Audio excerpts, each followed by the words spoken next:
Okay, so you know how we see those world maps, right? Yeah. The ones with all the countries colored in. Mm. What if, like, instead of the usual colors, they were shaded based on, Okay. like, how many men there are compared to women in each country? Interesting. Yeah. It'd Yeah. be kind of like a heat map, right? Showing you where the guys are and where it's mostly women. I like that. So you sent us this amazing map and analysis, and in this deep dive, we are going to try to figure out what's going on.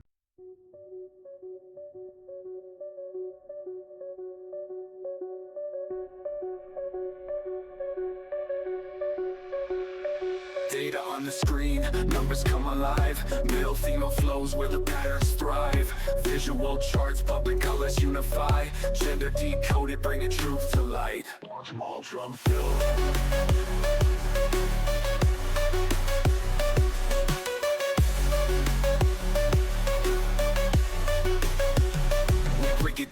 We break it down, real talk. Trends unveiling, facts from every block. Here's your insight, watch the data glide. Gender decoded, let the beats collide.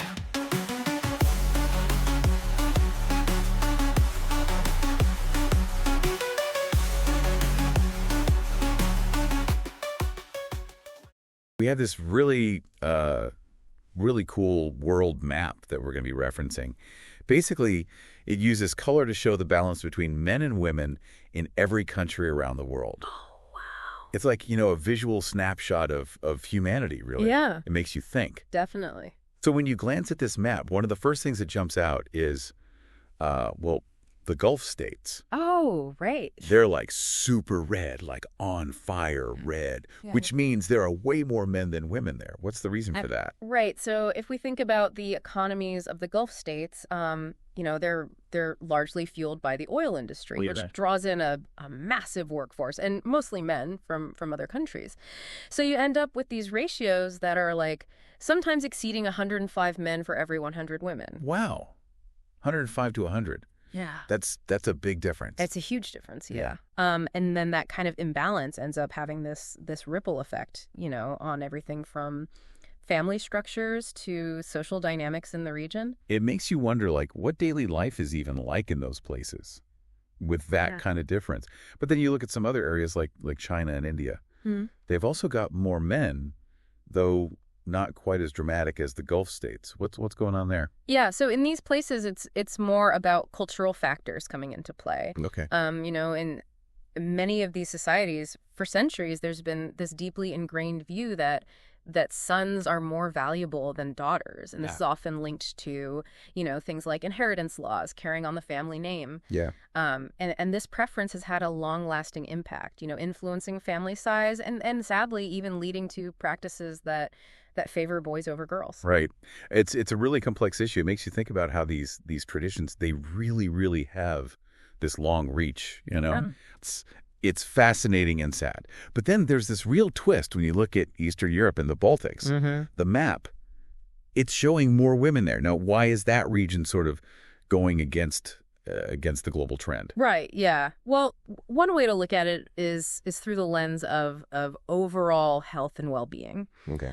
Studies show that men in these areas, unfortunately, they face higher mortality rates. It's a mix of things. Some health risks are just more common among men, and then sometimes, lifestyle choices can also play a role. And so this all leads to a situation where women actually outnumber men in the population, and that's quite different from what we see in many other parts of the world.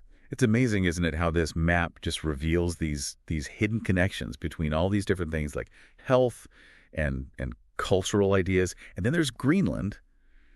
Greenland, it's like an island of men. Yeah, Greenland, it's definitely a unique case. What's happening there? Well, I think you have to consider the environment there. It's harsh, remote, often challenging. Right. And it seems these conditions, they tend to attract a predominantly male population, maybe people looking for work in tough industries or maybe drawn to this sense of adventure. Yeah. But it does show how even geography can influence these gender balances. That makes sense. Now, looking at the bigger picture, it's actually kind of encouraging to see, big chunks of the world, North America, Europe, Australia, parts of Africa with a ratio that's more balanced, closer to equal. Yeah, absolutely. Why is that? Well, in those regions, you typically see a ratio that's around 100 men for every 100 women. Okay. And this kind of balance often goes hand in hand with things like stable demographic patterns, developed economies, and also social structures that promote, greater equality.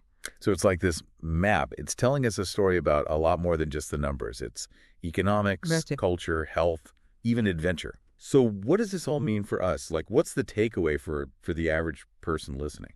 Well, I think the big takeaway is that these global gender ratios, they're not just some random thing. Yeah. They're shaped by this really complex web of factors, migration patterns, deeply ingrained cultural beliefs, health disparities, even the environment itself. Right. And understanding these patterns, it has implications for policymakers, especially when they're thinking about labor markets, social planning, population dynamics, all these big picture issues. It really does make you think about all the forces that are shaping our world, doesn't it? Yeah. So as we wrap up today, I want to leave everyone listening with something to ponder, something to think about. Okay. We've seen these global trends, but what role do individual choices, our own choices, and the structures of society play in shaping gender dynamics in the places where we live? And how might those factors change in the years to come? Just something to think about, keep exploring, keep asking those questions.